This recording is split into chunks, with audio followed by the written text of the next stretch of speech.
Good afternoon, and thanks for joining us. I'm Nicole Gitsky. A homicide unit is investigating a shooting in Wasco. This morning, Kern County Sheriff's officers responded to the intersection of Rose Street and Griffith Avenue for a shooting victim. Now, according to deputies, they found a Hispanic male in the roadway. He was airlifted to a local hospital and is in critical condition. Now, due to the suspect's condition, the homicide unit was called out. According to KCSO, they have no suspect at this time. Anyone with any information is asked to contact them at 861-3110. Well, the former police officer accused of second-degree murder for the death of George Floyd was in court today. Derek Chauvin appeared virtually before a judge, according to jail records and a spokesperson for the Hennepin County Court. The former Minneapolis police officer is accused of kneeling on Floyd's neck for almost 9 minutes. Judge Janice Redding granted prosecutors' motion to set unconditional bail at $1.25 million or $1 million with conditions. Now, those conditions include being a law-abiding, making future appearances, not working in security or law enforcement capacity, surrendering firearms or ammunition and any firearm permit, not to leave Minnesota, and no contact with George Floyd's family. He would also need to waive extradition upon his release. Now, he faces a second-degree manslaughter charge along with a second-degree murder charge.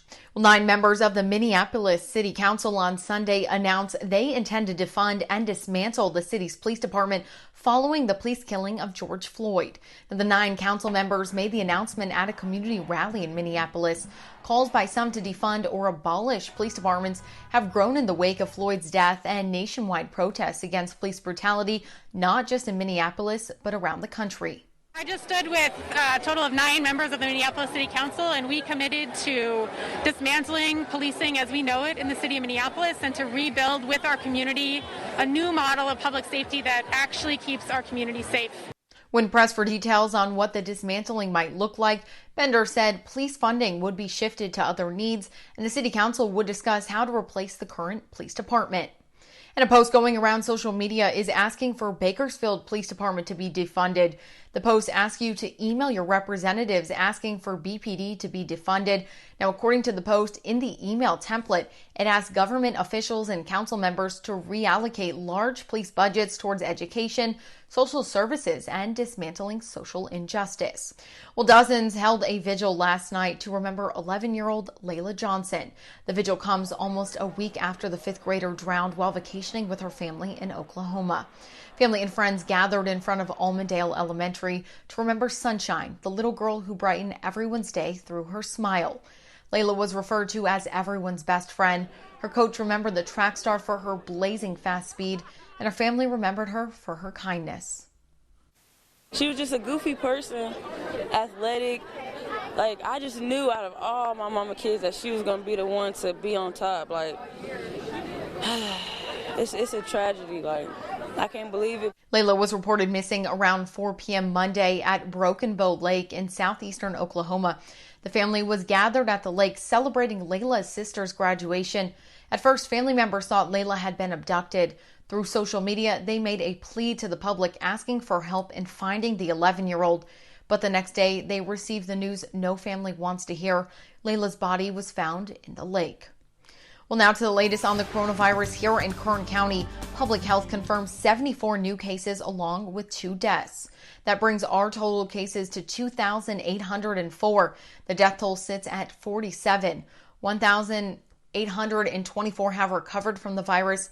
863 remain isolated at home, and 60 are recovering in the hospital. Over 29,000 tests have come back negative, and over 800 tests are still pending. Well, across the country, the number of COVID-19 cases has dropped overall, but now an alarming sign. At least 20 states have seen an uptick in recent weeks. Sam Brock with more on what might be behind that. After months of trying to beat back coronavirus, I appreciate you guys. A wave of businesses reopening, beaches buzzing, and most recently protests erupting are taking a toll. Dr. Anthony Fauci saying the large gatherings pose a significant threat. It's a delicate balance because the reasons for demonstrating are valid, and yet the demonstration itself puts one at an additional risk.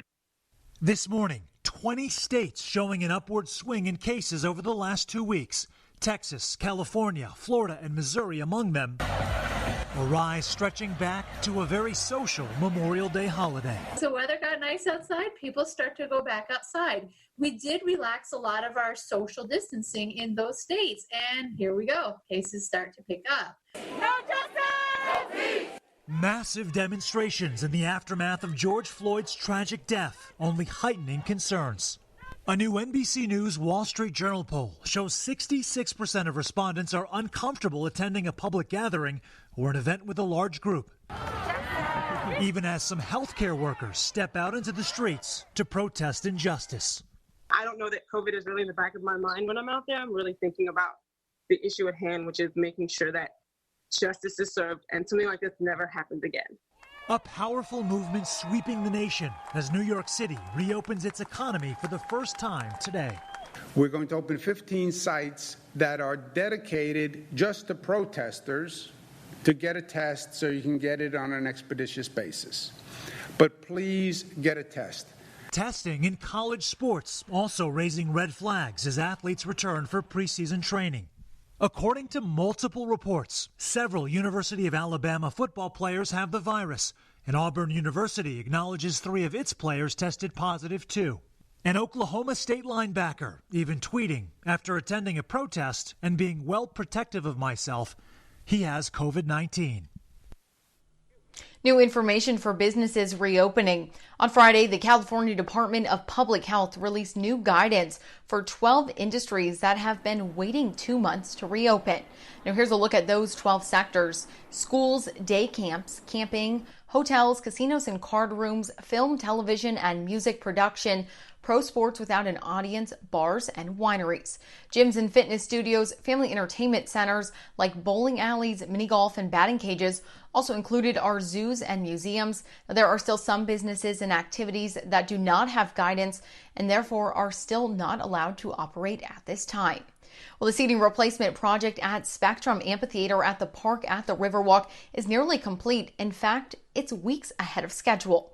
The city of Bakersfield says renovations for the open-air theater are expected to be finished by the end of next week. Most of the funding for the project comes from Measure N. The project was approved by the City Council as part of the fiscal 2019-2020 budget. Well, there's a new spot in downtown Bakersfield to wine and dine. Bottle Shock Wine and Brew says it plans to officially open today. The bar and restaurant sits on the corner of 19th and O Streets. Along with offering wine and cider, the owners want to use the bar's large patio to host social events.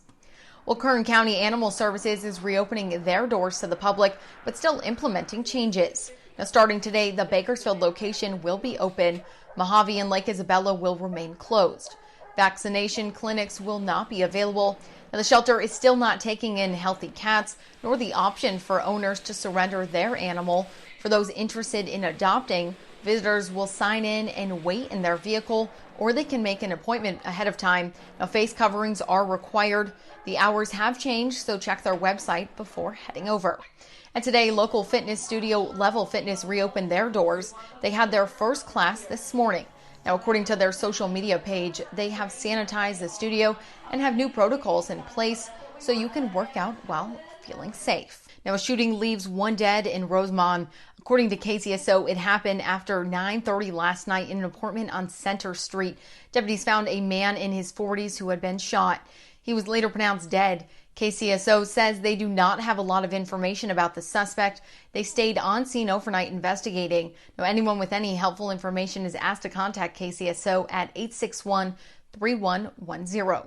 Well, a body was pulled from a vehicle that was submerged in a canal in South Bakersfield yesterday. Police and emergency crews were called to a canal off South 8th Street between Panama Langs and Berkshire Road this morning. Now, a body was found in the vehicle, but it's not known when the collision occurred or what caused the vehicle to go off to the road, crashing through a fence and into the canal.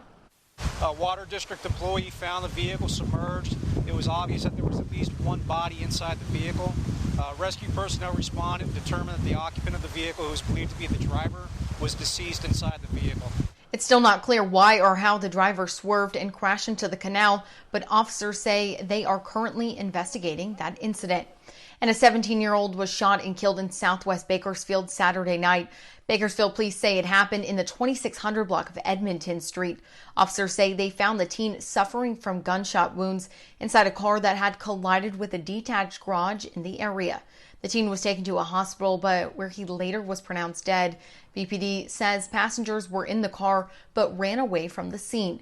Anyone with any information is asked to contact BPD at 327-7111. The search continues for an inmate who escaped custody this weekend in East Bakersfield. 42-year-old Jason Rawls. He is described as a white man, 6 feet tall, weighing about 200 pounds, and was last seen wearing a brown jumpsuit. Rawls was shackled with a waist chain, cuffed by the wrist, and had his legs shackled.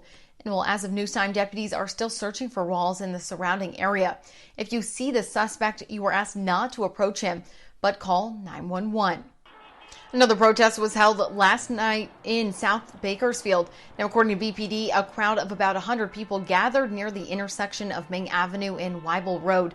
BPD sent a release applauding organizers for taking steps to keep everyone safe. You may have enjoyed that cooler weather this weekend, but you may not have to enjoy it much longer because the warmer weather is here. Let's send things back over to Kevin. We are going to warm up a little bit as we go throughout the next few days. Today, not bad. In Arvin right now, 68 degrees under mostly sunny skies. Wasco, a nice start to the afternoon. They're sitting at 70. In Bakersfield, 69 under a calm wind. If you remember yesterday, we saw the breeze pretty much all day.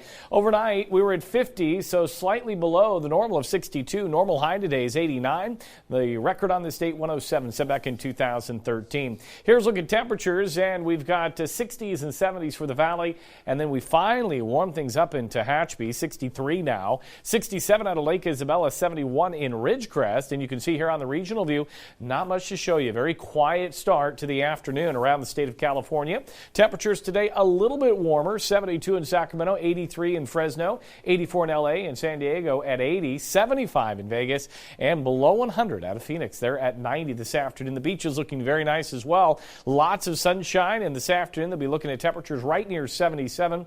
They have a north wind just at 10 to 15. So here's what's going to be happening. We have an area of low pressure that's going to drop into the Great Basin. We're going to see kind of an offshore wind. We're looking for the Santa winds to pick up the next day or so. And then high pressure sits out here to the west, and that is going to help also to warm us up. And then by the weekend, we get another cool down as another trough develops out of the north. So these temperatures are going to go up and down. And you'll see that on the extended forecast. Futurecast HD doesn't show anything for the state. Maybe by Friday, a few high clouds pushing through the area, but that will be about it. Take a look at the national weather, and we're still tracking Istanbul, and you can see bringing rain into parts of Louisiana. This track of the storm will continue to move north in the coming days, bringing pretty good amounts of rain. Winds really not a problem with this. It's just the rains that are associated with it. Now, air quality will be good for today. AQI at 40, and here's a look at the numbers. Sunny skies and 81 in Bakersfield, 82 in McFarland, 78 in Taft and Maricopa for the mountains and the Kern River Valley,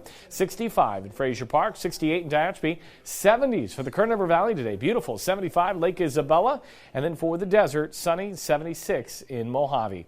Your extended forecast tomorrow, warming you up to 92, 96 on Wednesday, 98 on Thursday. That'll be the peak, and then we're in the lower 80s by Saturday. So definitely up and down, as I mentioned. For the mountains, we'll warm things up into the 80s by Wednesday and Thursday, and then Saturday, you're in the 60s for the Kern River Valley. A little bit warmer day by day, at least through Thursday, and then look at Saturday. Beautiful weather and 72. Nicole, back over to you. Thanks, Kevin, for that. Well, Ridgecrest felt another jolt from Mother Nature this weekend. A 4.3 magnitude earthquake struck an area about 14 miles east of Ridgecrest. The quake struck at around 9:15 Sunday night. Quake data shows it struck at a depth of 2.9 kilometers. Thankfully, there was no immediate reports of damage. Bakersfield's own Kevin Harvick took the checkered flag this weekend at the Atlanta Motor Speedway. We'll light that candles on Rodney Childers' birthday cake because Kevin Harvick wins Atlanta. Harvick won the Folds of Honor Quick Trip 500. The racers observed a moment of silence before the race started.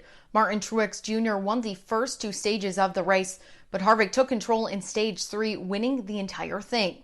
We also saw Harvick holding up 3 fingers on the victory lap in honor of the late Dale Earnhardt. He's done this for all 3 of his career wins at the Atlanta Motor Speedway.